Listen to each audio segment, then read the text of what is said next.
क्या आपने कभी सोचा है कि जिस भारत में आज हम रहते हैं उसकी पहली ईंट कब और कहाँ रखी गई थी? हम अक्सर राजाओं और महाराजाओं की कहानियां सुनते हैं, लेकिन आज हम समय के उस पर्दे को उठाने जा रहे हैं जिसके पीछे 9000 साल पुराना रहस्य छिपा है। इस पूरी सीरीज में हम आपको ले चलेंगे एक ऐसे सफर पर जो आज से 9000 साल पहले की उन गुमनाम पहाड़ियों से शुरू होकर आज के आधुनिक भारत तक आता है। हम देखेंगे कि कैसे एक शिकारी इंसान ने पहली बार घर बनाना सीखा, कैसे चाणक्य ने अखंड भारत का सपना बुना, कैसे मुगलों और अंग्रेजों ने इस सोने की चिड़िया को लूटा और कैसे हमारे क्रांतिकारियों ने अपने खून से आजादी की इबारत लिखी। मेहरगढ़ की पहली झोपड़ी से लेकर चंद्रयान की चांद पर लैंडिंग तक और आज के विकसित भारत तक हम हर उस मोड़ को झेलेंगे जिसने हमें भारतीय बनाया है। तैयार हो जाइए दुनिया के सबसे बड़े और सबसे विस्तृत ऐतिहासिक सफर के लिए। इस वीडियो में हम भारत का संपूर्ण इतिहास बताने जा रहे हैं, तो बने रहिए अंत तक। कल्पना कीजिए आज से करीब 9000 साल पहले का वो समय जब इंसान गुफाओं से बाहर निकल रहा था। पाकिस्तान के बलूचिस्तान में कच्ची मैदान के पास एक इलाका है जिसे मेहरगढ़ कहते हैं। यहाँ के लोग दुनिया के पहले इंजीनियर और किसान थे। गहराई से देखें तो मेहरगढ़ के लोग सिर्फ खाना बदोश नहीं थे, उन्होंने मिट्टी की ईंटों के ऐसे घर बनाए जिनमें अनाज रखने के लिए अलग से कमरे थे। उन्होंने जौ और गेहूं की खेती करना शुरू किया जो उस समय पूरी दुनिया के लिए एक अजूबा था। लेकिन सबसे चौंकाने वाली बात है, खुदाई में मिले इंसानी जबड़ों से पता चला कि वे लोग पत्थर की बारीक ड्रिल से दांतों का इलाज करते थे। यानी 9000 साल पहले भारत की इस मिट्टी में डेंटिस्ट्री का जन्म हो चुका था। वे लोग कपास उगाना भी जानते थे, जिसका मतलब है कि कपड़े बुनने की कला की जड़ें भी यहीं से शुरू हुई। जैसे जैसे समय बीता, करीब 3500 ईसा पूर्व के आसपास मेहरगढ़ के ये लोग पहाड़ियों को छोड़कर उपजाऊ मैदानों की ओर बढ़ने लगे। वे सिंधु नदी के किनारे बसे और यहीं से शुरू हुई दुनिया की सबसे व्यवस्थित और रहस्यमयी सभ्यता, सिंधु घाटी सभ्यता। यह कोई छोटी मोटी बस्ती नहीं थी, बल्कि 15 लाख वर्ग किलोमीटर में फैला एक विशाल साम्राज्य था। जब दुनिया के बाकी हिस्सों में लोग कबीलों में लड़ रहे थे, तब भारत में हड़प्पा और मोहनजोदड़ो जैसे महानगर खड़े हो चुके थे। इनके शहर आज के चंडीगढ़ या न्यूयॉर्क की तरह ग्रिड सिस्टम पर बने थे। सड़कें एक दूसरे को 90 डिग्री के कोण पर काटती थीं। घरों की ईंटों का आकार पूरी सभ्यता में एक जैसा था, चाहे वो शहर हजारों किलोमीटर दूर ही क्यों न हो। यह सोचकर रोंगटे खड़े हो जाते हैं कि उस दौर में उनके पास ऐसा कौन सा पैमाना था जिससे वे इतनी सटीकता से निर्माण करते थे। उनकी जल निकासी व्यवस्था तो आज के महानगरों को भी शर्मिंदा कर दे। हर घर की नाली एक बड़ी ढकी हुई नाली से जुड़ती थी। सफाई का इतना ध्यान कि नालियों के बीच बीच में कचरा साफ करने के लिए मैनहोल बनाए गए थे। सिंधु घाटी के लोग सिर्फ किसान नहीं बल्कि दुनिया के सबसे बड़े व्यापारी थे। उनके जहाज अरब सागर को पार करके मेसोपोटामिया आज का इराक तक जाते थे। खुदाई में मिली उनकी मोहरों पर यूनिकॉर्न और बैल जैसे जानवरों के चित्र हैं। लेकिन यहाँ एक बहुत बड़ा रहस्य आज भी दबा हुआ है। उनकी लिपि उन्होंने कुछ ऐसा लिखा है जिसे आज तक दुनिया का कोई भी वैज्ञानिक नहीं पढ़ पाया। जिस दिन हम उस लिखावट को पढ़ लेंगे, हमें पता चलेगा कि वे कौन थे, उनकी भाषा क्या थी और वे इतने बुद्धिमान कैसे थे। मोहनजोदड़ो में एक विशाल स्नानागार मिला है जो पूरी तरह से वाटरप्रूफ था। उसे बिटुमेन, एक प्रकार का प्राकृतिक कोलतार, से लेपा गया था ताकि पानी का रिसाव न हो। वे लोग शांति प्रिय थे क्योंकि खुदाई में महल या मंदिर के अवशेष कम और आम लोगों के रहने के सुंदर घर ज्यादा मिले। वे गहनों के शौकीन थे और तांबे व कांसे का इस्तेमाल बखूबी जानते थे। लेकिन फिर करीब 1900 ईसा पूर्व के आसपास यह चमकती हुई सभ्यता अचानक फीकी पड़ने लगी। आलीशान शहर खंडहर बनने लगे। लोग शहरों को छोड़कर गांवों की ओर जाने लगे। क्या सिंधु नदी ने अपना रास्ता बदल लिया था? क्या कोई भयानक सूखा पड़ा था या फिर किसी बाहरी आक्रमण ने इस महान सभ्यता को मिटा दिया? इतिहास का यह सबसे बड़ा सवाल आज भी अनुत्तरित है। इतिहासकारों का मानना है कि सिंधु नदी ने अपना रास्ता बदल लिया था, जिससे खेती के लिए पानी मिलना बंद हो गया। वहीं कुछ वैज्ञानिक भीषण सूखे या लगातार आने वाली बाढ़ को इसका जिम्मेदार मानते हैं। धीरे धीरे लोग इन शहरों को छोड़कर पूर्व की ओर यानी गंगा और यमुना के उपजाऊ मैदानों की तरफ बढ़ने लगे। सिंधु घाटी का अंत किसी युद्ध से नहीं बल्कि प्रकृति के बदलते मिजाज की वजह से हुआ था। जैसे ही सिंधु घाटी के शहर खामोश हुए, भारत की धरती पर एक नई गूंज सुनाई देने लगी। यह दौर था वैदिक काल का। सरस्वती और सिंधु नदियों के किनारे रचनाएं और मंत्र लिखे जाने लगे। यह वह समय था जब इंसान कबीलों में संगठित हो रहा था। इस काल की सबसे बड़ी क्रांति थी लोहे की खोज। लोहे के कुल्हाड़ों ने घने जंगलों को काटकर खेती के लायक जमीन तैयार की और लोहे के फाल ने हल को इतना मजबूत बना दिया कि पैदावार कई गुना बढ़ गई। इसी समृद्धि ने कबीलों के बीच वर्चस्व की लड़ाई शुरू कर दी। ऋग्वेद में भारत के लिखित इतिहास के सबसे पुराने और भीषण युद्ध का वर्णन मिलता है, जिसे दशराज युद्ध यानी 10 राजाओं का युद्ध कहा जाता है। यह युद्ध आज के पंजाब की रावी नदी के तट पर लड़ा गया था। एक तरफ थे भरत कबीले के राजा सुदास और दूसरी तरफ थे 10 शक्तिशाली कबीलों का महासंघ। जमीन और पानी के अधिकार के लिए हुई इस महाजंग में राजा सुदास ने अपनी बेजोड़ युद्ध नीति से उन 10 राजाओं की सम्मिलित सेना को धूल चटा दी। इसी जीत के बाद भरत कबीले का पूरे उत्तर भारत पर एक छित्र राज्य स्थापित हुआ और उन्हीं के गौरवशाली नाम पर हमारे देश का नाम भारत पड़ा। इस समय का समाज जन यानी कबीलों में बंटा था, जो धीरे धीरे जनपदों का रूप ले रहे थे। ऋग्वेद, सामवेद, यजुर्वेद और अथर्ववेद इसी काल की देन है। हैं। लोग प्रकृति की शक्तियों जैसे इंद्र, वर्षा, अग्नि और वरुण, जल की उपासना करते थे। शिक्षा का केंद्र गुरुकुल थे, जहाँ मौखिक रूप से ज्ञान एक पीढ़ी से दूसरी पीढ़ी तक पहुँचाया जाता था। इसी दौर में खगोल विज्ञान और गणित की नींव और गहरी हुई। जैसे जैसे समय बीतता गया, कबीलों की सीमाएं बढ़ने लगी। छोटे छोटे जनपद अब विशाल महाजनपदों में तब्दील हो रहे थे। व्यापार फल फूल रहा था और सोने चांदी के सिक्कों का चलन शुरू हो चुका था। भारत एक बार फिर से एक महाशक्ति बनने की ओर अग्रसर था। हजारों साल बीत चुके थे, कबीले अब खत्म हो रहे थे और उनकी जगह ले ली थी महाजनपदों ने। करीब 600 ईसा पूर्व तक आते आते उत्तर भारत 16 बड़े राज्यों में बंट चुका था, जिन्हें 16 महाजनपद कहा जाता था। इनमें मगध, कोसल,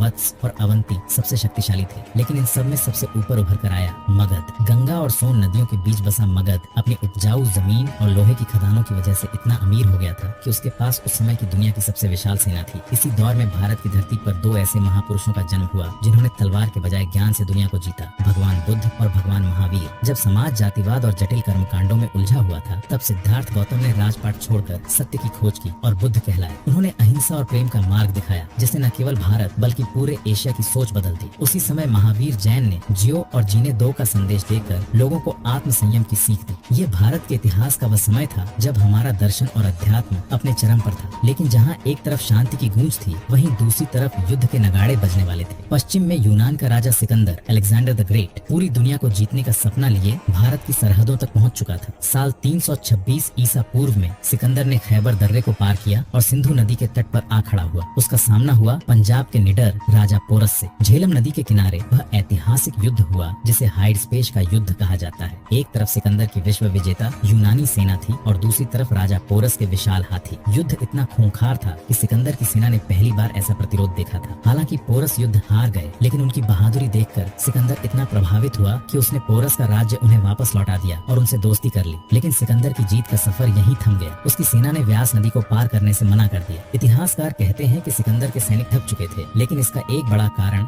मगध की विशाल सेना का खौफ भी था। उन्हें पता था कि आगे मगध का राजा धनानंद खड़ा है, जिसके पास हजारों हाथी और लाखों सैनिक हैं। विश्व विजेता सिकंदर को भारत की सरहदों से वापस लौटना पड़ा और रास्ते में ही उसकी मौत हो गई। सिकंदर तो चला गया, लेकिन वह भारत को एक बड़े संकट में छोड़ गया। उत्तर पश्चिम भारत छोटे छोटे हिस्सों में टूट चुका था और मगध पर धनानंद जैसा एक अहंकारी और लालची राजा राज कर रहा था, जो अपनी प्रजा का खून चूस रहा था। जनता त्राही त्राही कर रही थी और विदेशी आक्रमण का खतरा अभी टला नहीं था। तभी तक्षशिला विश्वविद्यालय के खंडहरों और गलियों से एक साधारण दिखने वाला ब्राह्मण निकला। उसके हृदय में मगध के अपमान की आग थी और आंखों में अखंड भारत का सपना। उसने एक साधारण से बालक को चुनकर उसे शस्त्र और शास्त्र की शिक्षा देनी शुरू की, जिन्होंने भारत का भूगोल बदल दिया। वो था आचार्य चाणक्य और चंद्रगुप्त मौर्य। चाणक्य, जिन्हें कौटिल्य भी कहा जाता है, तक्षशिला के एक महान विद्वान थे। जब धनानंद ने उनका अपमान किया तो उन्होंने अपनी शिखा खोलकर कसम खाई थी कि जब तक वे इस क्रूर साम्राज्य को जड़ से नहीं मिटा देंगे, तब तक अपनी छोटी नहीं बांधेंगे। उन्होंने एक प्रतिभाशाली बालक चंद्रगुप्त को तैयार किया। चाणक्य की कूटनीति और चंद्रगुप्त के साहस ने मिलकर पहले छोटे छोटे राज्यों को जीता और फिर मगध पर हमला कर धनानंद का अंत कर दिया। इसी के साथ भारत में मौर्य साम्राज्य की नींव पड़ी। सिकंदर का सेनापति सेल्यूकस निकेटर अपने राजा के अधूरे सपने को पूरा करने भारत आया। सिंधु नदी के किनारे चंद्रगुप्त और सेल्यूकस के बीच एक भीषण युद्ध हुआ। चंद्रगुप्त की सेना ने यूनानियों को ऐसी करारी शिकस्त दी कि सेल्यूकस को संधि करनी पड़ी। उसने न केवल काबुल, कंधार और हेरात के इलाके भारत को सौंप दिए, बल्कि अपनी बेटी हेलेना का विवाह भी चंद्रगुप्त से कर दिया। यह पहली बार था जब भारत की सीमाएं ईरान तक पहुंच गई थीं। चंद्रगुप्त के बाद उनका बेटा बिंदुसार गद्दी पर बैठा। उसने साम्राज्य को दक्षिण भारत की ओर फैलाया। बिंदुसार के समय में ही विदेशी राजदूत जैसे डायमिकस भारत आए, जिससे पता चलता है कि उस समय भारत के संबंध मिस्र और यूनान जैसे देशों से कितने मजबूत थे। बिंदुसार के बाद इतिहास का सबसे प्रभावशाली राजा गद्दी पर बैठा, सम्राट अशोक। अशोक ने अपने शासन के शुरुआती वर्षों में साम्राज्य का खूब विस्तार किया, लेकिन 261 ईसा पूर्व में हुआ क्लिंग का युद्ध इतिहास का सबसे बड़ा मोड़ साबित हुआ।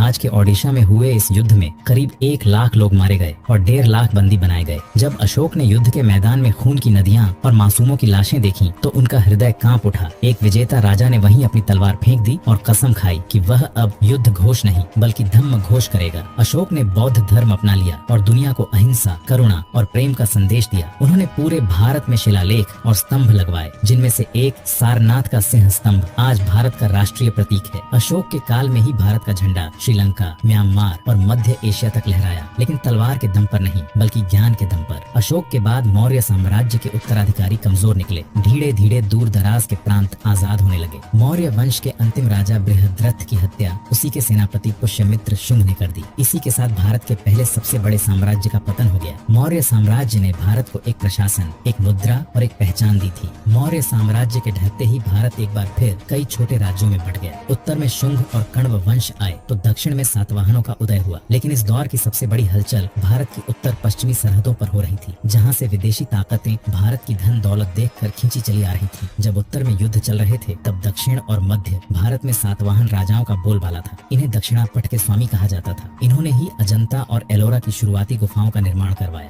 सातवाहन पहले ऐसे राजा थे जिन्होंने अपने नाम के साथ अपनी माता का नाम लगाना शुरू किया, जैसे गौतमी पुत्र शातकर्णी, जो उस समय के समाज में महिलाओं के ऊंचे स्थान को दर्शाता है। इस दौर का सबसे शक्तिशाली मोड़ तब आया जब मध्य एशिया से यूची कबीले के लोग भारत आए, जिन्हें कुषाण कहा गया। इस वंश का सबसे महान सम्राट था कनिष्क। 78 ईस्वी में कनिष्क का राज्याभिषेक हुआ और यहीं से शक संवत की शुरुआत हुई, जो आज भी भारत का राष्ट्रीय कैलेंडर है। कनिष्क का साम्राज्य काबुल से लेकर मथुरा और पाटलिपुत्र तक फैला था। लेकिन कनिष्क की सबसे बड़ी ताकत युद्ध नहीं बल्कि व्यापार था। उसने दुनिया के मशहूर सिल्क रोड पर कब्जा कर लिया, जो चीन को रोमन साम्राज्य से जोड़ता था। चीन से जो भी रेशम यूरोप जाता उस पर कनिष्क टैक्स वसूलता था। इसी वजह से भारत में सोने की ऐसी बाढ़ आई कि कुषाणों ने सबसे शुद्ध सोने के सिक्के जारी किए। कनिष्क के समय में ही बौद्ध धर्म दो हिस्सों में बंट गया, हीनयान और महायान। कनिष्क ने कश्मीर में चौथी बौद्ध संगीति बुलाई। इसी दौर में गांधार कला और मथुरा कला का जन्म हुआ, जहां पहली बार भगवान बुद्ध को इंसानी रूप में मूर्तियों में उकेरा गया। इससे पहले बुद्ध को केवल प्रतीकों जैसे चरणों या वृक्ष से दिखाया जाता था। कनिष्क के दरबार में एक से बढ़कर एक विद्वान थे, चरक, जिन्हें आयुर्वेद का जनक कहा जाता है। उन्होंने चरक संहिता यहीं लिखी। अश्वघोष ने बुद्ध चरित की रचना की। भारत इस समय न केवल आर्थिक रूप से अमीर था बल्कि ज्ञान के मामले में भी दुनिया का गुरु बन रहा था। कनिष्क के उत्तराधिकारी धीरे धीरे कमजोर होने लगे और कुषाण साम्राज्य बिखरने लगा। उधर ईरान में ससानियों का जोर बढ़ा और भारत के भीतर नाग और वाकाटक जैसे स्थानीय राजा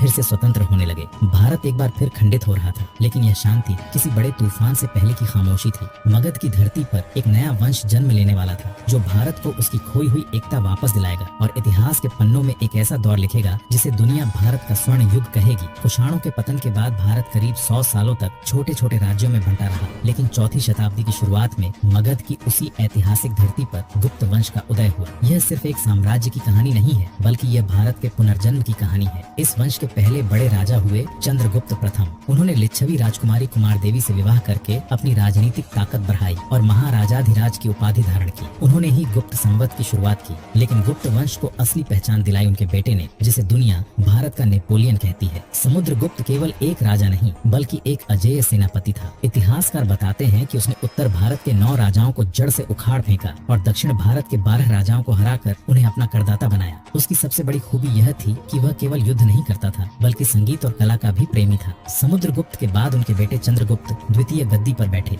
जिन्हें हम विक्रमादित्य के नाम से जानते हैं। उन्होंने शकों को हराकर पश्चिम भारत को आजाद कराया। विक्रमादित्य का दरबार नवरत्नों से सजा था। इसी समय महाकवि कालिदास ने अभिज्ञान शाकुंतलम जैसी महान रचनाएं लिखी। वराह मिहिर ने खगोल विज्ञान के रहस्य सुलझाए और इसी दौर में महान गणितज्ञ आर्यभट्ट ने दुनिया को बताया कि पृथ्वी गोल है और अपनी धुरी पर घूमती है। उन्होंने शून्य का सिद्धांत दिया, जिसके बिना आज का विज्ञान और कंप्यूटर नामुमकिन होता। विक्रमादित्य के समय की इंजीनियरिंग का सबसे बड़ा सबूत आज भी दिल्ली के कुतुब मीनार परिसर में खड़ा है। वह है लौह स्तंभ। 1600 साल से ज्यादा समय बीत चुका है। धूप, बारिश और सर्दी झेलने के बाद भी इस लोहे के खंभे में आज तक जंग नहीं लगा है। आज की मॉडर्न साइंस भी हैरान है कि उस दौर के भारतीयों ने लोहे को शुद्ध करने की कौन सी तकनीक खोजी थी। विक्रमादित्य के बेटे कुमारगुप्त के शासनकाल में भारत शिक्षा का वैश्विक केंद्र बना। उन्होंने नालंदा विश्वविद्यालय की स्थापना की। यह दुनिया का पहला ऐसा विश्वविद्यालय था जहां 10,000 से ज्यादा छात्र पीएचडी थे और 2,000 शिक्षक थे। यहाँ की लाइब्रेरी इतनी विशाल थी कि जब सालों बाद उसे जलाया गया तो वह 3 महीने तक जलती रही थी। कोरिया, चीन और तिब्बत से लोग यहाँ ज्ञान लेने आते थे। स्कंदगुप्त के बाद के राजा कमजोर निकले। बार बार होने वाले होड़ों के आक्रमणों ने सरकारी खजाना खाली कर दिया और सामंतों ने बगावत शुरू कर दी। करीब 550 ईस्वी तक आते आते ये महान साम्राज्य बिखर गया। गुप्त काल ने हमें मंदिर बनाने की कला, अजंता की शानदार चित्रकारी और विज्ञान के वो सूत्र दिए जो आज भी अटल हैं। लेकिन गुप्तों के जाने के बाद उत्तर भारत में फिर से अंधेरा छाने लगा था। गुप्त वंश के ढाने के बाद उत्तर भारत में चारों तरफ लूटमार और छोटे छोटे राजाओं की आपसी लड़ाई छिड़ गई थी। ऐसे अंधेरे वक्त में उदय हुआ सम्राट हर्षवर्धन ने अपनी राजधानी कन्नौज को बनाया। उस समय कन्नौज उतना ही मशहूर था जितना आज का न्यूयॉर्क या पेरिस। लेकिन हर्ष की सबसे बड़ी पहचान थी उनकी दानवीरता। हर 5 साल में वे प्रयाग में महामोक्ष परिषद करते थे, जहाँ वे अपना सब कुछ, यहाँ तक कि अपने गहने और कपड़े तक दान कर देते थे और अपनी बहन से मांग कर पुराने कपड़े पहनते थे। चीनी यात्री ह्वेनसांग इसी समय भारत आया था और उसने जो लिखा उससे हमें उस दौर के आम भारतीयों के बारे में पता चलता है।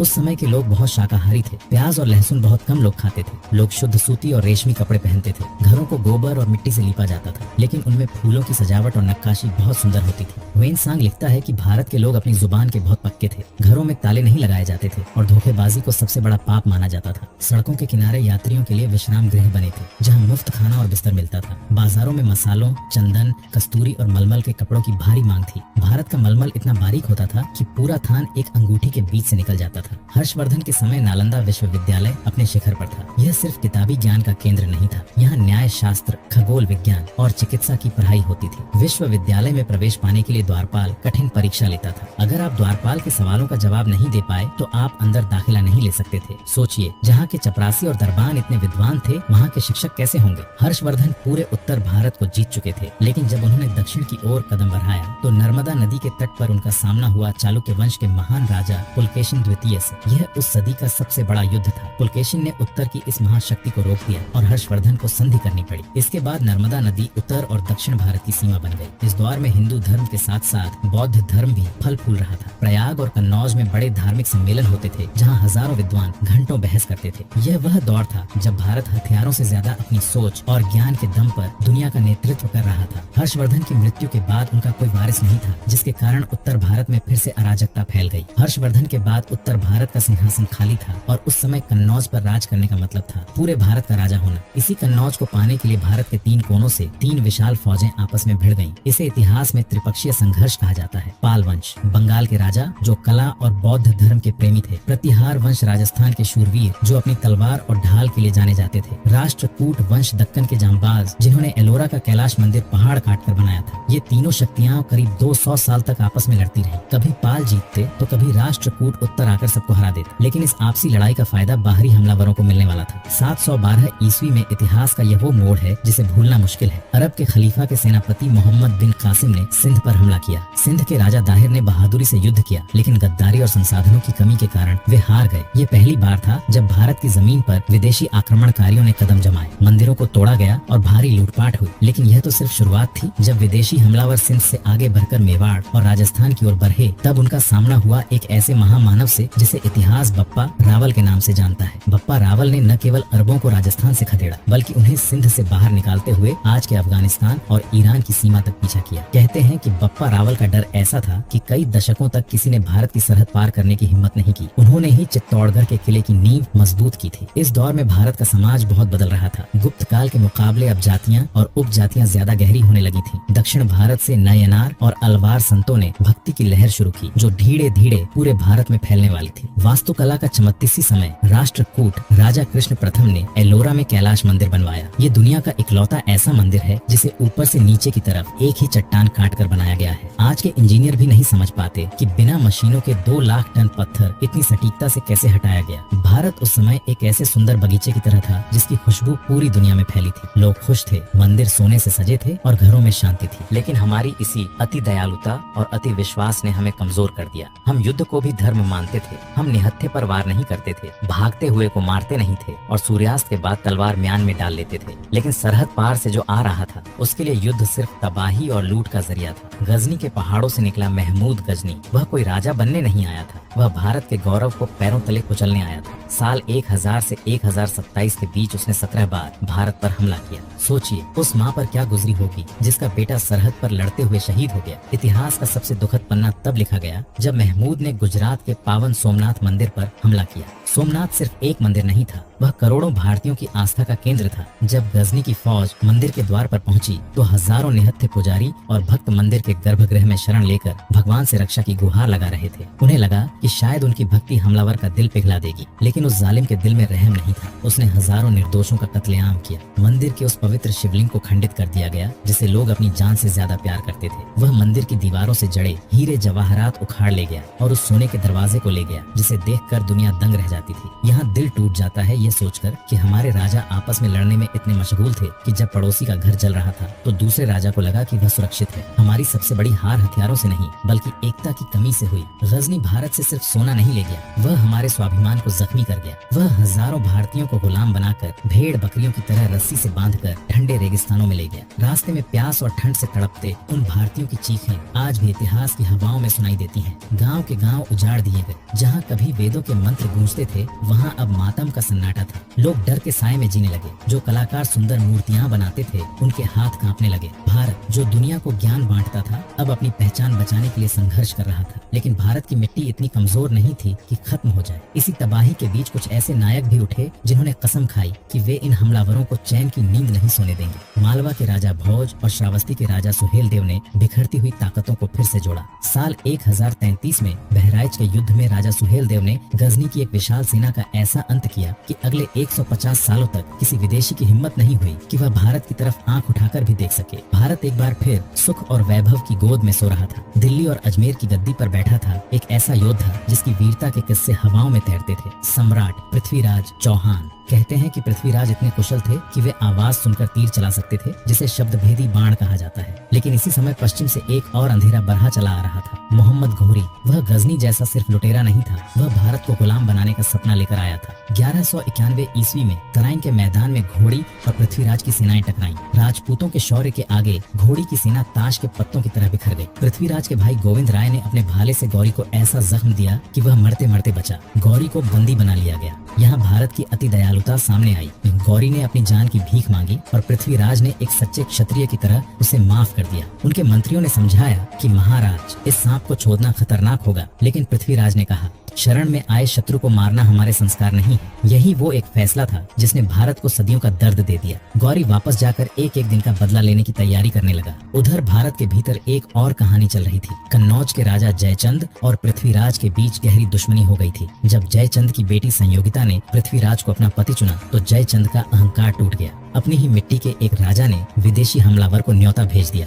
तुम हमला करो, मैं तुम्हारा साथ दूंगा। ये वो घाव था जो अपनों ने अपनों को दिया था। 1192 ईस्वी में गौरी वापस आया, लेकिन इस बार वह अकेला नहीं था। उसके साथ जयचंद की गद्दारी और छल था। उसने संधि का नाटक किया और रात के अंधेरे में जब राजपूत सेना सो रही थी हमला कर दिया। राजपूतों ने कभी अंधेरे में युद्ध नहीं किया था, यह उनके उसूलों के खिलाफ था। छल के इस युद्ध में पृथ्वीराज चौहान को बंदी बना लिया गया। वो मंजर रूह कपा देने वाला था। गौरी पृथ्वीराज को अपनी बेड़ियों में जकड़कर गजनी ले गया। वहाँ उस महान सम्राट पर ऐसे जुल्म किए गए जिन्हें सुनकर आज भी आंखें भर आती हैं। सम्राट की आंखों में गर्म सलाखें डाल दी गईं ताकि उनकी वो निडर चमक खत्म हो जाए। अंधे सम्राट, लहूलुहान शरीर, लेकिन फिर भी उनका मस्तक झुका नहीं था। इतिहास का सबसे भावुक पल तब आया जब पृथ्वीराज के मित्र और कवि चंद्र बरदाई गजनी पहुँचे। उन्होंने गौरी को सम्राट की एक आखिरी कला देखने के लिए राजी किया। अंधे पृथ्वीराज के हाथ में धनुष दिया गया। चंद्र बरदाई ने एक दोहा पढ़ा, 4 बांस 24 गज, अंगुल अष्ट प्रमाण, ता ऊपर सुल्तान है, मत चूको चौहान। जैसे ही गौरी ने शाबाश बोला, उसकी आवाज की दिशा पकड़कर पृथ्वीराज ने वो बाण छोड़ा जिसने गौरी के सीने को चीर दिया। एक अंधे सम्राट ने अपने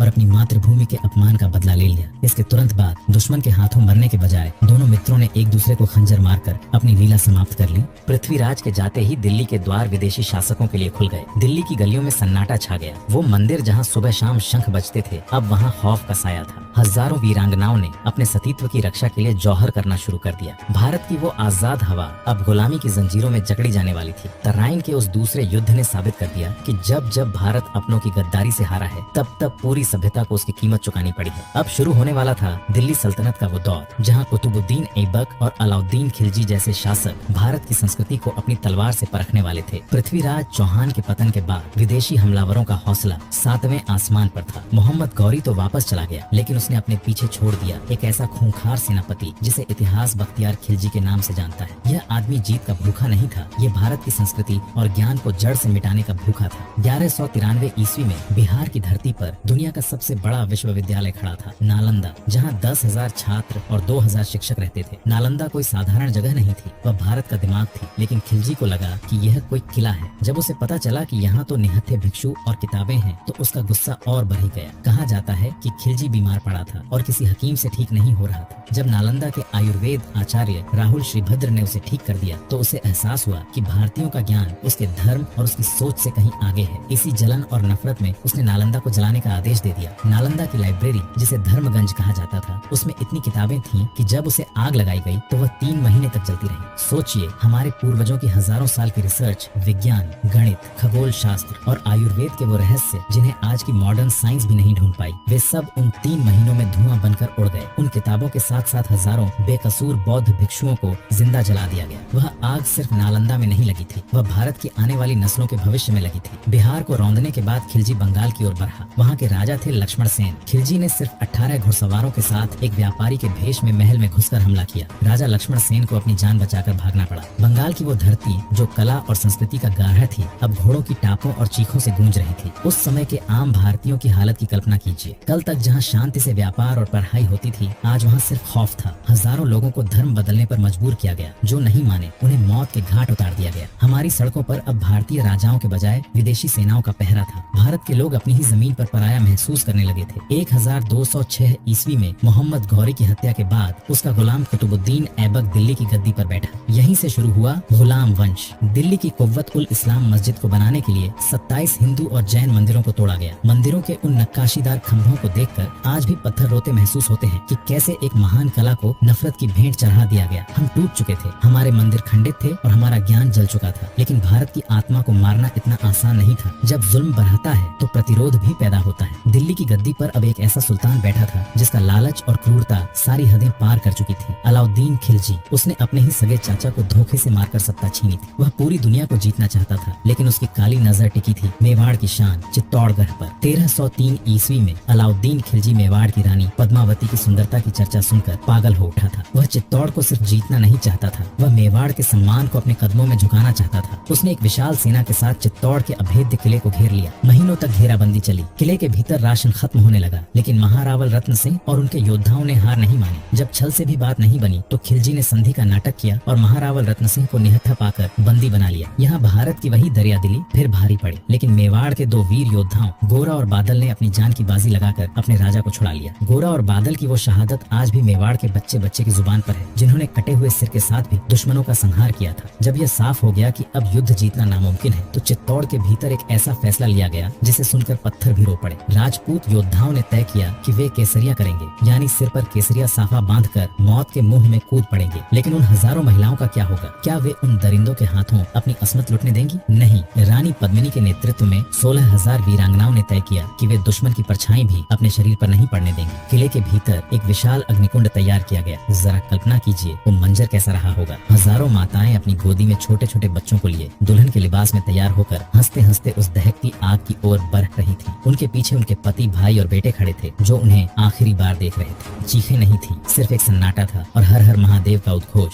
16,000 स्त्रियां धधकती आग में समा गईं। जब खिलजी ने किले का दरवाजा तोड़ा तो उसे वहाँ कोई रानी नहीं मिली तो सिर्फ हजारों वीरांगनाओं की पवित्र राख। वह जीत कर भी बुरी तरह हार चुका था। खिलजी ने गुस्से में आकर चित्तौड़ की 30,000 आम जनता का कत्लेआम करने का हुक्म दिया। गलियां खून से भर गईं। वो बच्चे जो कल तक गलियों में खेलते थे, आज उनकी लाशें पड़ी थीं। ये भारत के इतिहास का वो दौर था जहाँ सड़कों पर लाशों की गंध और धुएं का गुब्बार था। लोगों के मन में डर बैठ गया था। मंदिर तोड़े जा रहे थे और जबरन धर्म परिवर्तन का दौर शुरू हो गया था। खिलजी ने बाजार पर ऐसा नियंत्रण किया कि अगर कोई दुकानदार कम तौलता तो सुल्तान उसके शरीर से उतना ही मांस कटवा लेता था। लोग एक दूसरे को शक की नजर से देखते थे, क्योंकि हर जगह सुल्तान के जासूस फैले थे। भारत की वो आजाद सोच अब एक घुटन भरी गुलामी में बदल चुकी थी। लेकिन क्या भारत का शौर्य हमेशा के लिए खत्म हो गया? नहीं। जब दिल्ली की गद्दी पर मोहम्मद बिन तुगलक के सनकी फैसलों से हाहाकार मचा था, तब दक्षिण की तुंगभद्रा नदी के किनारे दो भाइयों ने इतिहास रच दिया, हरिहर और बुक्का। इन दोनों भाइयों को जबरन इस्लाम कबूल करवाया गया था, लेकिन अपने गुरु स्वामी विद्यारण्य के आशीर्वाद से वे वापस अपनी जड़ों की ओर लौटे और नींव रखी एक ऐसे साम्राज्य की जिसने अगले 300 सालों तक भारत की संस्कृति की रक्षा की। विजयनगर साम्राज्य विजयनगर की राजधानी हम्पी दुनिया के सबसे खूबसूरत और अमीर शहरों में से एक थी। विदेशी यात्री अब्दुल रज्जाक लिखता है कि मैंने पूरी दुनिया घूमी है, लेकिन विजयनगर जैसा भव्य शहर न आंखों ने कभी देखा और न कानों ने सुना। कल्पना कीजिए भाई, वहाँ के बाजारों में अनाज की तरह बोरियों में भरकर हीरे, पन्ने और मोती बिकते थे। लोग इतने अमीर थे कि आम नागरिक भी सोने के गहने पहनते थे। यह वह भारत था जिसे वाकई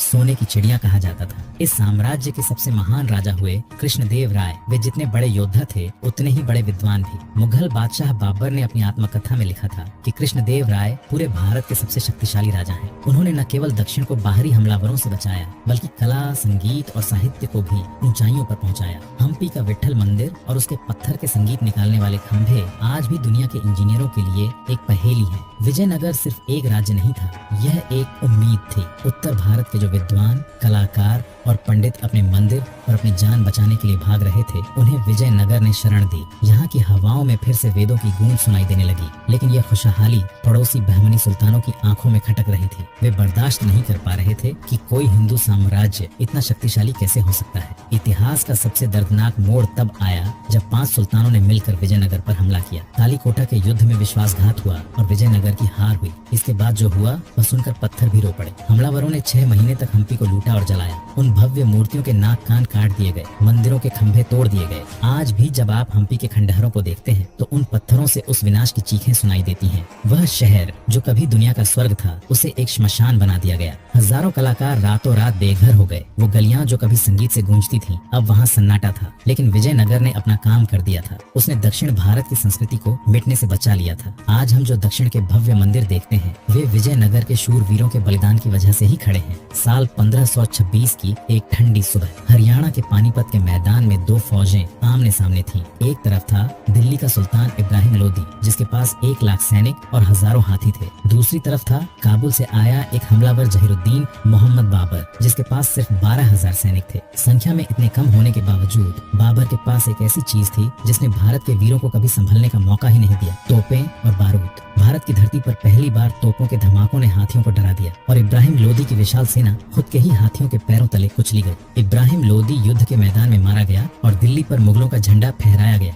बाबर को लगा था कि दिल्ली जीतना ही काफी है, लेकिन उसे नहीं पता था कि असली चुनौती अब भी बाकी है। मेवाड़ के शेर महाराणा सांगा राणा संग्राम सिंह ने मुगलों को भारत से खदेड़ने के लिए राजपूतों को एक साथ खड़ा किया। राणा सांगा वो योद्धा थे जिनके शरीर पर 80 घाव थे। एक हाथ नहीं था, एक आंख नहीं थी और एक पैर खराब था, फिर भी वे काल की तरह लड़ते थे। खानवा के मैदान में बाबर की सेना राजपूतों का जोश देखकर डर गई थी। बाबर ने अपनी सेना को जोड़ने के लिए इसे जिहाद का नाम दिया और शराब के प्याले तोड़कर कसम खाई। युद्ध में राजपूतों की जीत पक्की थी, लेकिन अंतिम समय में सलाहदी तंवर की गद्दारी और राणा सांगा को लगा एक तीर पासा पलट गया। जब राणा सांगा बेहोश होकर गिरे तो राजपूत सेना बिखर गई। यह सोचकर कलेजा फट जाता है कि अगर उस दिन वो गद्दारी न होती तो भारत का इतिहास कुछ और ही होता। बाबर की जीत के साथ ही भारत में एक विदेशी संस्कृति का दबदबा बढ़ने लगा। मुगलों ने किलों और बागीचों को नए तरीके से बनवाना शुरू किया। आम जनता के लिए ये फिर से एक नया शासक था, नई भाषा और नए कानून थे। लेकिन इस बदलाव के बीच भारतीय किसान और व्यापारी सबसे ज्यादा पिस रहे थे। भारी टैक्स और युद्धों की वजह से खेती बर्बाद हो रही थी। जो लोग कल तक अपने राजाओं के लिए जान देते थे,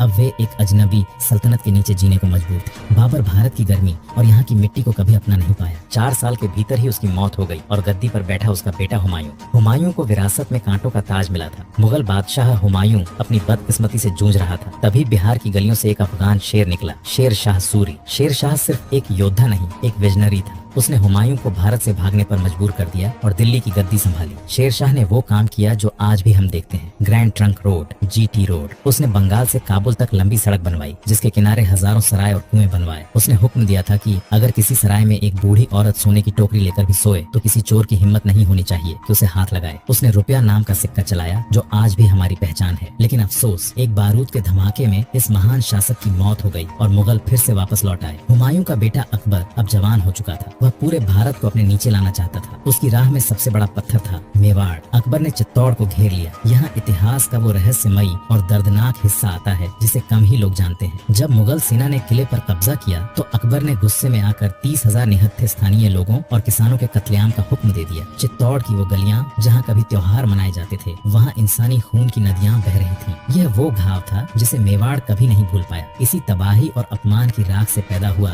एक ऐसा नाम जो आज भी हर भारतीय के दिल की धड़कन है, महाराणा प्रताप। जब भारत के बाकी राजा मुगलों की गुलामी कबूल कर महलों में ऐश कर रहे थे, तब एक राजा ने राजसी सुख त्याग कर अरावली के जंगलों को अपना घर बनाया। कल्पना कीजिए वो मंजर कितना भावुक होगा जब एक छोटी सी राजकुमारी भूख से तड़प रही थी और जब महाराणा ने उसे घास की रोटी दी तो एक जंगली बिल्ली उसे भी छीन कर ले गई। अपनी संतान की भूख और आंखों में आंसू देखकर वो वीर योद्धा एक पल के लिए टूट गया था, लेकिन जब उसने उन 30,000 निर्दोषों का लहू याद किया तो उसका संकल्प और मजबूत हो गया। उसने कसम खाई, जब तक चित्तौड़ आजाद नहीं होगा मैं सोने चांदी की थाली में नहीं खाऊंगा और न ही कोमल बिस्तर पर सोऊंगा। प्रताप अकेले नहीं थे। जंगल के रहने वाले स्थानीय भील आदिवासियों ने उन्हें अपना बेटा माना। उन्होंने अपनी छिपने की तकनीक महाराणा को सिखाई। भीलों ने मुगलों की विशाल सेना की नाक में दम कर दिया। वह एक ऐसा युद्ध था जहाँ महलों का राजा और जंगल का आदिवासी कंधे से कंधा मिलाकर अपनी मिट्टी के लिए मर मिटने को तैयार थे। 1576 ईस्वी में हल्दी घाटी के मैदान में जब महाराणा अपने नीले घोड़े चेतक पर सवार होकर निकले तो मुगलों की सेना थर्रा उठी। वह युद्ध सिर्फ जमीन का नहीं, अस्तित्व का था। चेतक ने अपने स्वामी की जान बचाने के लिए वो छलांग लगाई जो आज भी एक रहस्य है। एक पैर कटा होने के बावजूद 25 फीट का नाला पार कर गया। चेतक की मौत ने प्रताप को झकझोर दिया। वह अपने घोड़े के पास बैठकर बच्चों की तरह रोए थे। प्रताप ने हार नहीं मानी, वे लड़ते रहे। अकबर अपनी तमाम दौलत और फौज के बाद भी प्रताप के सर को कभी अपने सामने झुका नहीं पाया, लेकिन मुगलों का शिकंजा अब पूरे भारत पर कसता जा रहा था। अकबर के बाद जहांगीर और शाहजहां का दौर आने वाला था। एक तरफ ताजमहल जैसी भव्य इमारतें बन रही थीं, तो दूसरी तरफ दक्षिण के जंगलों में एक और शिवा जन्म लेने वाला था जो मुगलों के इस घमंड को हमेशा के लिए मिट्टी में मिला देगा। मुगल सल्तनत अब अपने सबसे अमीर दौर में थी। जहांगीर के बाद उसका बेटा शाहजहां गद्दी पर बैठा। शाहजहां को इमारतों का जुनून था। उसे सफेद संगमरमर और लाल पत्थरों से मोहब्बत थी, लेकिन इस खूबसूरती की कीमत भारत की गरीब जनता ने अपने खून और लगान से चुकाई थी। शाहजहां ने अपनी राजधानी आगरा से दिल्ली लाने का फैसला किया और नींव रखी लाल किले की। इसे किला मुबारक कहा जाता था। यमुना नदी के किनारे स्थित इस किले को बनाने में 10 साल लगे। इसकी दीवारें लाल बलुआ पत्थर से बनी है, लेकिन इसके भीतर का दीवान एक खास, कभी चांदी की छत और सोने की नक्काशी से सजा था। यहीं रखा था दुनिया का सबसे कीमती सिंहासन, मयूर सिंहासन, जिसमें कोहिनूर हीरा जड़ा था। आगरा में अपनी बेगम मुमताज की याद में शाहजहां ने ताजमहल बनवाया। 22 साल तक 20,000 मजदूरों ने दिन रात काम किया। मकराना का सफेद संगमरमर, श्रीलंका के नीलम और बगदाद के अकीक पत्थरों से इसे सजाया गया। लोग कहते हैं प्रेम की निशानी है, लेकिन इसके पीछे उन हजारों मजदूरों का दर्द भी है जिनकी पीढ़ियां इस एक इमारत को बनाने में खप गईं। उस दौर में जब देश के कई हिस्सों में अकाल पड़ रहा था और लोग भूख से मर रहे थे, तब सरकारी खजाने का करोड़ों रुपया संगमरमर पर पानी की तरह बहाया जा रहा था। यह एक ऐसा विरोधाभास था जिसे इतिहास आज भी महसूस करता है। दिल्ली की जामा मस्जिद भी शाहजहां की देन है, जो उस समय की भारत की सबसे बड़ी मस्जिद थी। शाहजहां ने पुरानी दिल्ली को बसाया, जिसे शाहजहानाबाद कहा जाता था। शाहजहां के महल जितनी चमक रहे थे, भारत का किसान उतना ही अंधेरे में जा रहा था। खेती पर लगान इतना बढ़ा दिया गया था कि किसान के पास अपने बच्चों का पेट भरने के लिए दाना नहीं बचता था। स्थानीय लोग बताते थे कि मुगलों के सिपाही जबरन घरों से अनाज उठा ले जाते थे ताकि सुल्तान की इमारतों का काम न रुके। महलों में नाच गाने और इत्र की खुशबू थी तो बस्तियों में भूख की सड़न। इतिहास का सबसे बड़ा इंसाफ देखिए, जिस शाहजहां ने दुनिया को ताजमहल दिया, उसे उसके अपने बेटे औरंगजेब ने कैद कर लिया। सत्ता की हवस ऐसी थी कि औरंगजेब ने अपने ही भाइयों दारा शिकोह, शुजा और मुराद का खून बहाया। 1658 ईस्वी में औरंगजेब की गद्दी संभालते ही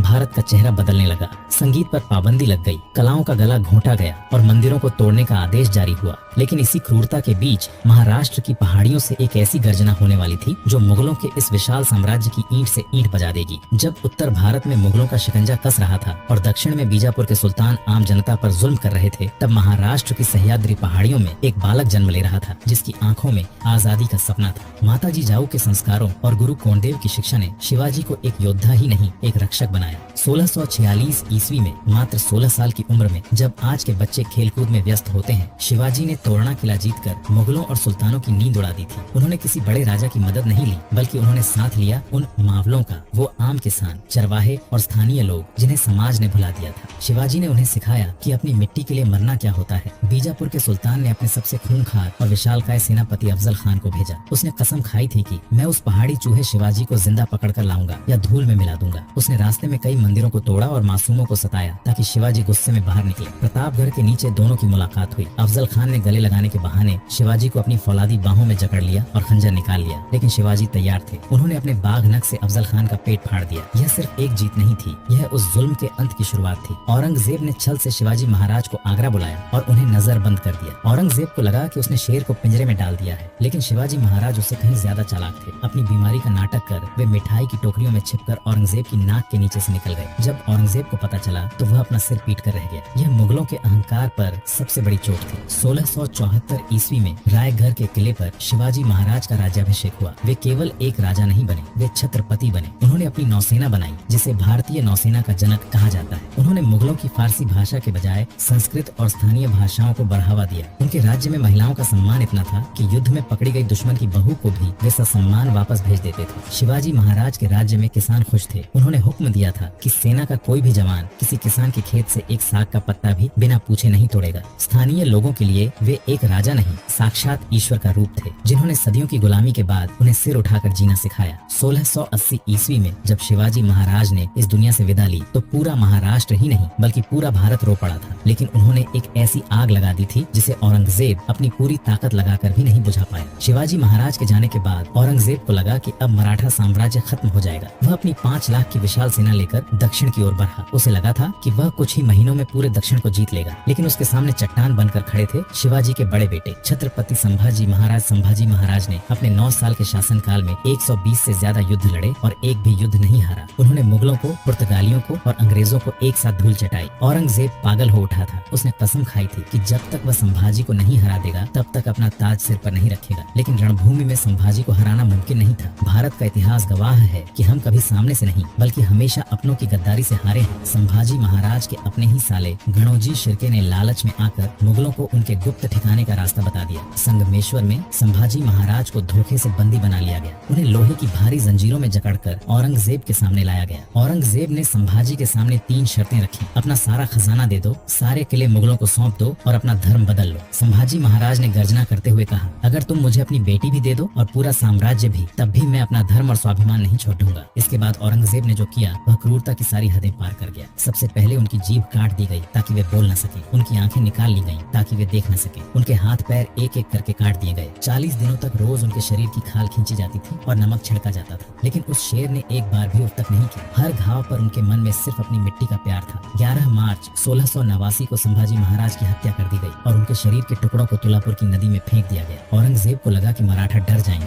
लेकिन हुआ इसके बिल्कुल उल्टा। स्थानीय लोगों ने चुपके से उनके शरीर के अंगों को इकट्ठा किया और उन्हें सिलकर उनका अंतिम संस्कार किया। संभाजी महाराज के उस बलिदान ने पूरे महाराष्ट्र में ऐसी आग लगा दी कि हर घर से एक योद्धा निकला। जो लोग कल तक सिर्फ खेती करते थे वे अब हाथ में तलवार लेकर मुगलों पर टूट पड़े। औरंगजेब अगले 27 सालों तक दक्षिण के जंगलों में भटकता रहा, अपनी दौलत और सेना गंवा दी और अंत में उसी मिट्टी में उसकी कब्र खुद। वह जीत कर भी एक मरे हुए राजा से हार गया। आज भी महाराष्ट्र के गांवों में जब लोग संभाजी महाराज का नाम लेते हैं तो उनकी आंखें भर आती हैं। उन्होंने सिखाया कि शरीर तो नश्वर है लेकिन स्वराज्य और धर्म अमर है। उनके बलिदान ने सिद्ध किया कि एक सच्चा नायक वो है जो झुकने के बजाय मिटना पसंद करे। मुगल साम्राज्य अब खोखला हो चुका था। औरंगजेब की मौत के बाद दिल्ली की गद्दी कमजोर पड़ गई, लेकिन इसी समय पश्चिम से एक और लुटेरा आ रहा था, नादिर शाह। 1707 में औरंगजेब की मौत के साथ ही मुगलों की शक्ति का किला ताश के पत्तों की तरह बिखर गया। औरंगजेब के बाद दिल्ली की गद्दी पर ऐसे राजा बैठे जो सिर्फ शराब और शबाब के शौकीन थे। इसी कमजोरी का फायदा उठाकर दिल्ली को 2 बार लूटा गया, पहले नादिर शाह और फिर अहमद शाह अब्दाली ने। जब ईरान का लुटेरा नादिर शाह दिल्ली आया तो उसने कत्लेआम का हुक्म दिया। कहा जाता है कि दिल्ली की गलियों में लाशों के ढेर लग गए थे और नालियों में पानी की जगह इंसानी खून बह रहा था। वह भारत से कोहिनूर,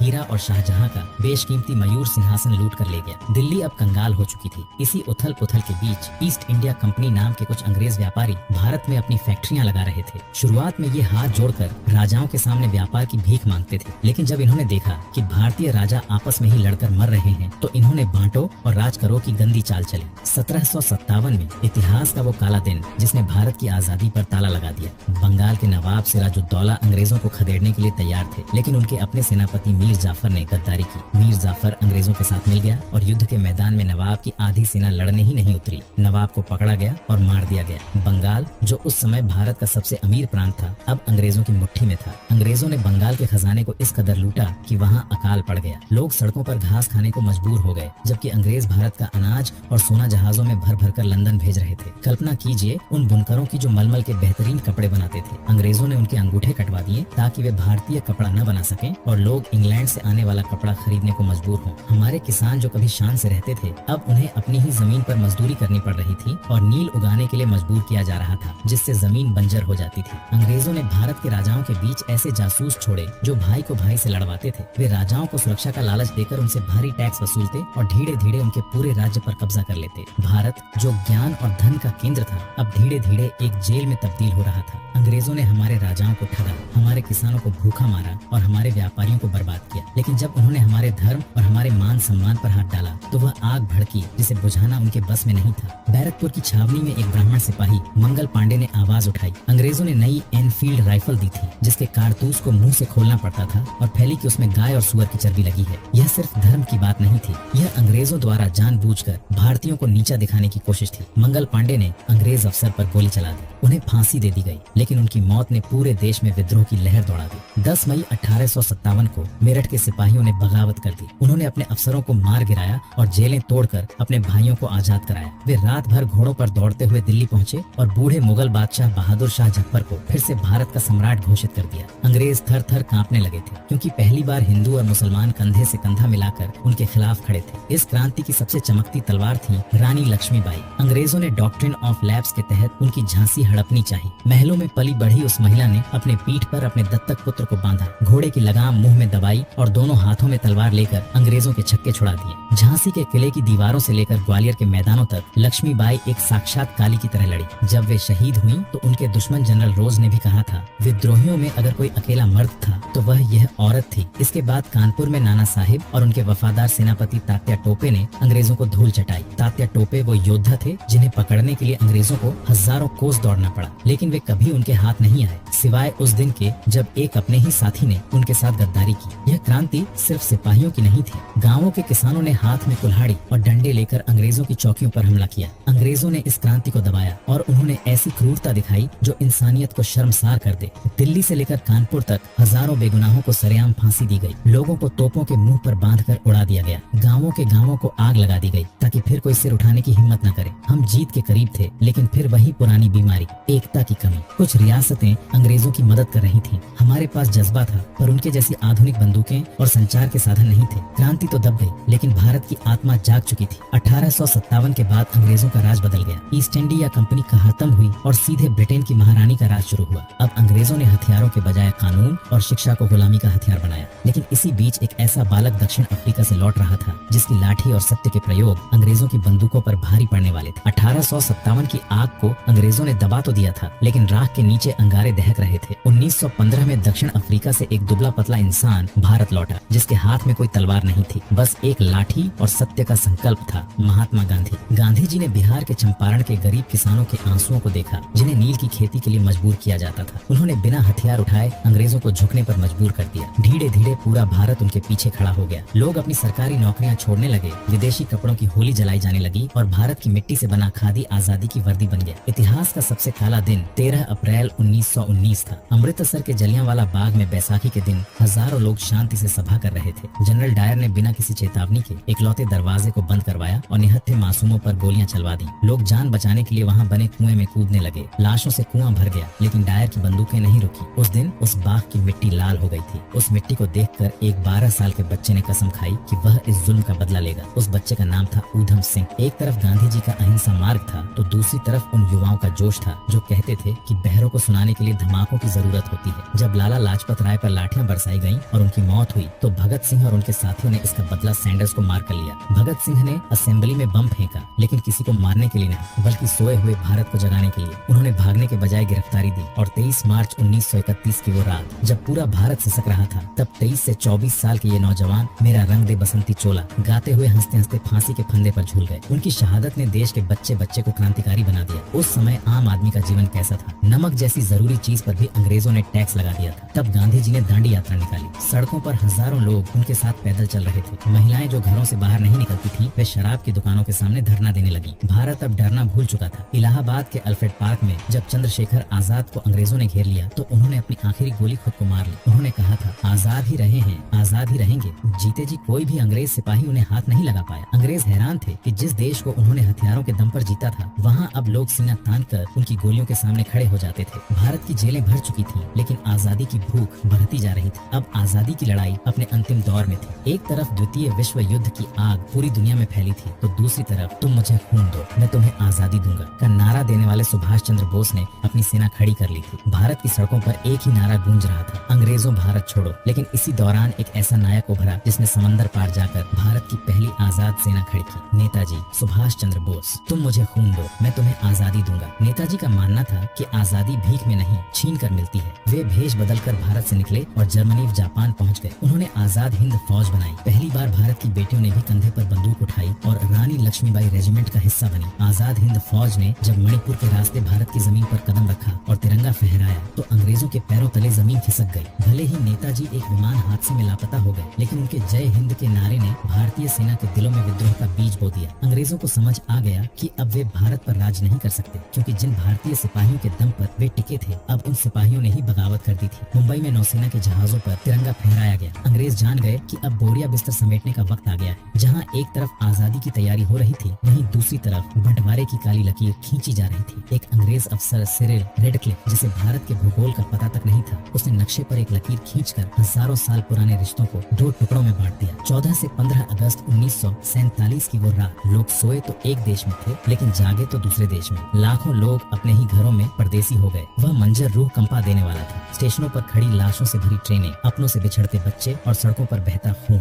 हजारों महिलाओं ने कुओं में कूदकर अपनी जान दे दी ताकि उनकी अस्मत बची रहे। वह आजादी हमारे पूर्वजों के खून और आंसुओं से सनी हुई थी। रात के 12 बजे जब पूरी दुनिया सो रही थी, भारत आजादी की नई सुबह में जाग रहा था। पंडित नेहरू ने लाल किले से तिरंगा फहराया। लोगों की आंखों में दो तरह के आंसू थे, एक आजादी की खुशी के और दूसरे अपना घर बार खोने के गम के। उस समय के बुजुर्ग बताते हैं कि कैसे रातों रात सगे दोस्त दुश्मन बन गए और कैसे कुछ फरिश्तों ने अपनी जान पर खेलकर अपने पड़ोसियों को बचाया। आजादी के उस जश्न में महात्मा गांधी शामिल नहीं थे। वे बंगाल के गांवों में दंगों की आग बुझा रहे थे। अंग्रेज भारत को कंगाल छोड़कर गए थे, लेकिन हमारे पास एक मजबूत जज्बा था। हमने अपना संविधान बनाया। सरदार पटेल ने बिखरती हुई रियासतों को एक धागे में पिरोकर अखंड भारत का निर्माण किया। अंग्रेज जब भारत छोड़कर गए तो वे हमें एक ऐसा देश देकर गए थे जहाँ सुई तक नहीं बनती थी। उन्होंने भविष्यवाणी की थी कि भारत टूटकर बिखर जाएगा, लेकिन उन्हें हमारे लौह पुरुष की ताकत का अंदाजा नहीं था। आजादी के वक्त भारत 562 छोटी बड़ी रियासतों में बंटा था। अंग्रेजों ने चाल चली थी कि जो राजा चाहे वो आजाद रह सकता है। जूनागढ़ से लेकर हैदराबाद तक बगावत के सुर थे, लेकिन सरदार वल्लभ भाई पटेल ने अपनी फौलादी इच्छा शक्ति से उन सबको एक किया। अगर आज आप बिना पासपोर्ट के दिल्ली से हैदराबाद या कन्याकुमारी तक जा सकते हैं, तो यह उस महापुरुष की देन है। उन्होंने अखंड भारत की नींव रखी।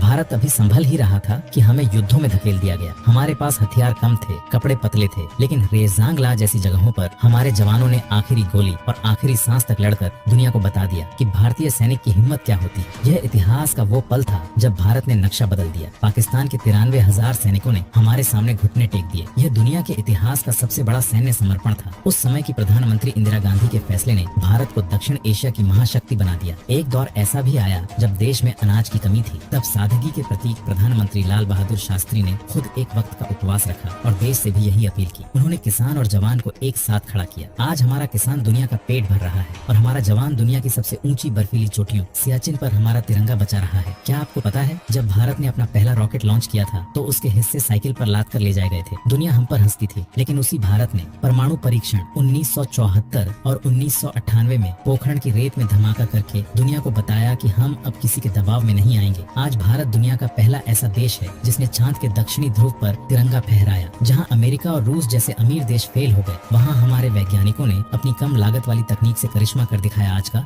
भारत बदल रहा है। जहाँ कभी साक्षरता कम थी, आज वहाँ का युवा डिजिटल क्रांति ला रहा है। आज गांव के छोटे छोटे लड़के यूट्यूब और इंटरनेट के दम पर दुनिया तक अपनी बात पहुँचा रहे हैं। यह वही आजादी है जिसका सपना भगत सिंह और आजाद ने देखा था। आज भारत दुनिया की 5वीं सबसे बड़ी अर्थव्यवस्था है। हम मंदिर भी बना रहे हैं और आधुनिक अस्पताल भी। हम अपनी प्राचीन संस्कृति योग और आयुर्वेद को भी दुनिया तक पहुँचा रहे हैं और AI व स्पेस टेक्नोलॉजी में भी आगे हैं। तो दोस्तों, ये था हमारे प्यारे भारत का हजारों साल का वो सफर जिसे हमने पत्थरों के औजारों से शुरू किया और आज चांद के दक्षिणी ध्रुव तक पहुंचा दिया है। इस मिट्टी ने हजारों जख्म सहे, हजारों बार इसे लूटा गया, जलाया गया, लेकिन ये भारत की आत्मा ही है जो हर बार राख से उठ खड़ी हुई। हमने चाणक्य की नीति देखी, महाराणा का स्वाभिमान देखा, शिवाजी का स्वराज देखा और भगत सिंह का वो अमर बलिदान भी। इतिहास हमें ये नहीं सिखाता कि हम कितनी बार हारे, इतिहास हमें ये याद दिलाता है कि हम कितनी बार फिर से लड़ने के लिए खड़े हुए। आज जब आप आजाद हवा में सांस ले रहे हैं तो याद रखिएगा कि इसके पीछे उन करोड़ों गुमनाम नायक नायिकाओं का खून और पसीना है, जिनका नाम शायद पन्नों में दब गया, लेकिन उनका एहसान इस मिट्टी पर हमेशा रहेगा। उम्मीद है भारत के संपूर्ण इतिहास की ये सीरीज आपके दिल को छू गई होगी। अगर आपको हमारे पूर्वजों के इस संघर्ष पर गर्व महसूस हुआ है तो इस वीडियो को एक लाइक जरूर दें और कमेंट में गर्व से लिखें जय हिंद। और दोस्तों, अगर ये मेगा डॉक्यूमेंट्री आपको पसंद आया हो, अगर हमारे भारत की इस महान दुखनीय इतिहास पसंद आया हो, तो चैनल को अभी सब्सक्राइब करें, क्योंकि हमें उम्मीद है कि इस भारतीय इतिहास वाली वीडियो पे कम से कम 1 लाख सब्सक्राइबर हो। मैं आपसे मिलूंगा एक और नई रिसर्च और एक नई कहानी के साथ। तब तक के लिए अपना ख्याल रखें और अपनी जड़ों से जुड़े रहें। जय हिंद, जय भारत।